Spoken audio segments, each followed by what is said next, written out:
The Flam. Flam. It got its name by the way it sounds. Flam. The Flam consists of a grace note and a primary note. The grace note does not have to be very loud. It can be very soft. I'm going to demonstrate it using my fingernail. If you're just starting to learn to play flams, start with a single flam with the right hand. Primary on the right hand, grace note on the left hand. So I'm going to drop the grace note as my right hand is coming down. It's going to hit just before the right hand. The right hand is a rebound stroke, left hand is a tap. Also start with, or play it on the left hand. So now the right hand is going to be the grace note, and the left hand, the primary note. As I come down with the left hand, I'm going to drop my right hand.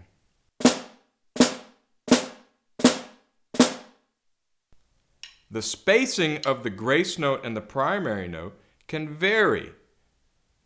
It depends on the interpretation of the flam. What you don't want is a flat flam, what we call a double stop. That's when you get a pop and the grace note and the primary note hit at the same time. That is not a flam. It pains me to play that. You want to try to avoid that. So get the grace note before the primary. It can be tight or it can be loose. It depends on the interpretation. Once you have this down on one hand, you want to try alternating the flams. Now the strokes are going to change a little bit. The grace note is going to become an upstroke, and the primary note is going to become a controlled stroke. So as I play a right flam, my left hand is going to come up, and my right hand is going to stay down. Now I'm prepared to play a left flam. So these are hand-to-hand flams.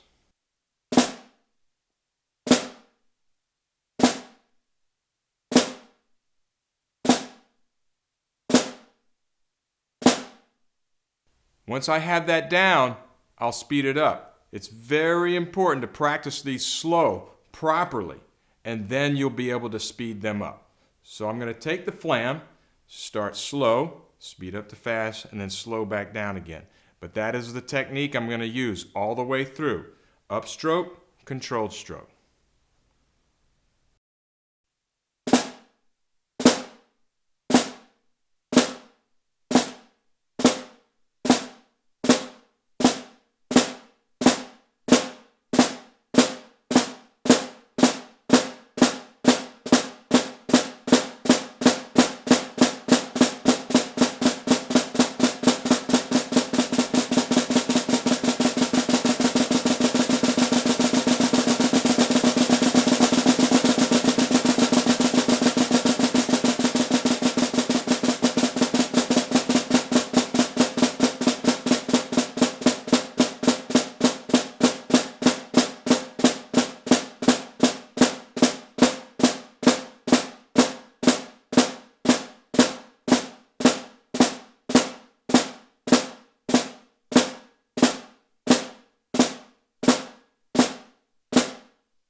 Practicing this rudiment and every other rudiment at a slower tempo properly, and then at consistent tempos in between, is very important.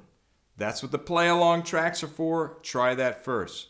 Once again, breaking down a rudiment slow to fast to slow is an advanced technique. You need to get this at all the various tempos and then try to do this. Now, one way to get these flams fast, I'll show you a little trick. A double stroke roll and alternated flams have the same sticking. Right, right, left, left, right, right, left, left. Actually, with a flam, it'd be left, right, right, left, left, right, right, left, left. So we're going to start with a double stroke roll, and I'm going to turn the roll into a swing. And eventually, it's going to become flams. Check it out.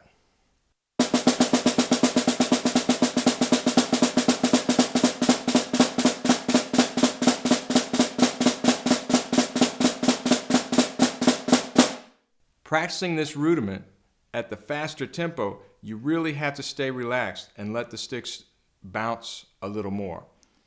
Use that exercise I just showed you, and that'll help you a lot. Also, practice this rudiment, all your rudiments, on a drum as well, so you can hear. On a practice pad, you don't really hear the consistency of the grace notes and the spacing. Avoid flat flams. Notice when I played that, I didn't have any flat flams. You should not play any flat flams. Try to get rid of them. Also notice I'm not playing on a marching snare drum. I'm playing on a concert snare drum. This is the Masters series by Pearl, and a Renaissance drum head by Remo. Beautiful sounding drum and head. And I'm using the Tim Genis General stick with a nice oval bead. So practice with different size sticks. I practice with these, with 5As on a drum set snare drum, as well as MS2s or large marching stick on a marching snare or on a practice pad. Various sticks. You should be ready for any situation. Rudiments can be used on any kind of drum and in many different situations.